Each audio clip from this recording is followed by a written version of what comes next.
Patch 13.24b is live with tons of changes to units, augments, items and more. So today let's go over our top 5 comps for you to play. Up first we have Giants, which uses a full true damage board with Senna as your main 3-star headliner carry. And of course the help of Akali in the late game too. You'd also use Ekko, Qiyana, Nico, Aphelios, Kennen and Lilia. This comp is pretty flexible because you can use any of your true damage headliners and play around them depending on what's being contested, with Senna, Ekko and Akali as amazing options. For items, you're going to be playing 3 superfans, so remember that your headliner will get their 3rd item from this trait. And in the best case that your headliner is Senna, she works best with the Nash's Tooth, Spear of Shojin, alongside the 2nd Spear of Shojin from superfan. Akali wants a mix of damage, sustain and survivability with Hand of Justice, Edge of Night and Giant Slayer, and then slam any tank items onto Ekko, like Warmogs, Steadfast Heart and Bramble Vest. For augments, you have a lot of super strong options in this comp, but one you should definitely not sleep on is Blinged Out, making your true damage carries even deadlier. Jeweled Lotus for the crits or talent search are also fantastic here, and then there's also the rapid fire ramping rhythm if Senna is your headliner, but then there's also something like team building to make sure you hit that Senna 3-star easier.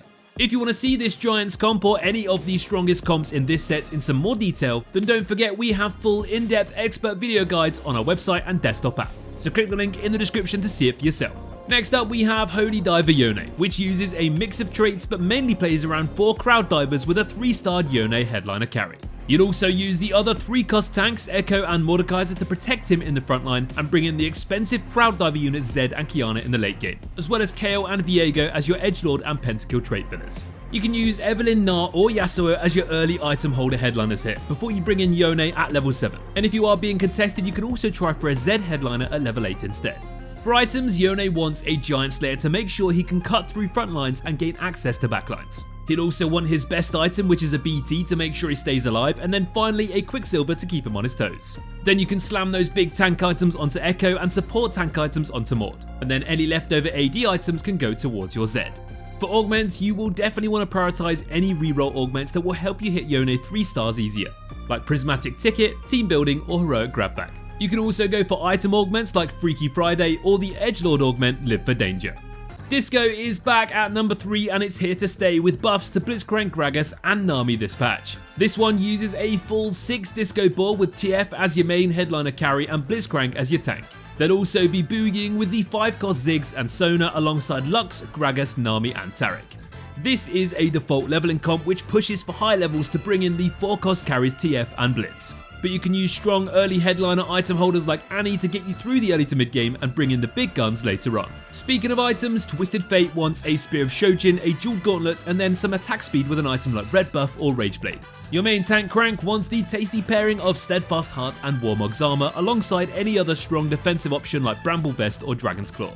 Then when it comes to leftovers, you can throw any remaining AP, attack speed or mana items onto your secondary late game carry unit Ziggs, with an Archangels and Rage Blade being incredible here.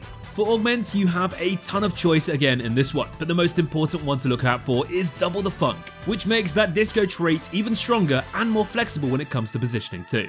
You also have the old Razzle Dazzle, which is a nice boost to your backline carries or combat augments like Jeweled Lotus. But don't forget about those stationary support target dummies either, as they can benefit from the disco hexes too. Coming in at number 4 we have Grammy nominees, which is all about the late game and playing for first place by loading up your board stacked up full of expensive units and carries. In the ideal comp you'll have Illaoi, Lucian, Sona, Qiyana, Yorick, Ziggs, Misfortune, Sett and Bard. But you can easily mix it up based on what the shop gives you when you're rolling in the later stages of the game. It really is all about playing the strongest early game units you can and slamming early strong items to win streak as hard as possible. You can spend some gold through the early to mid game to make sure you stay on that win streak, but later on you'll need to build a strong economy too, so when you hit those high levels you have enough gold to hit what you need before anyone else does. For headliners, you have a variety of solid options throughout the early game, but in the late game it's all about finding a 5-cost headliner and playing around them based on what the shop offers you and what items you already have. If you find Illaoi or Yorick headliner, you can make either of these your main tank. If you find Lucian, Ziggs or Sona, these will be your main damage carry in the back. For items, you want to slam flexible items throughout the game, so don't be too stressed about specifics. But let's go over some examples of some solid choices for each 5-cost unit. Sona and Ziggs want mana and attack speed with items like Shojin, Rageblade and Archangels. Lucian wants AD and attack speed with items like IE, Red Buff and Last Whisper. Illaoi wants pure tank items with Warmog, Steadfast Heart and Bramble, and then Yorick wants AD bruiser items like BT, Sterex and Titans. Finally, for your augments, it's all about any of the strongest economy or experience augments that you can find, like Level Up, Hedge Fund, Patient Study, Balanced Budget or Late Game Specialist. Finally, in the number 5 spot we have Country Roads, and you will probably be familiar with this one by now if you've already been playing Sett 10.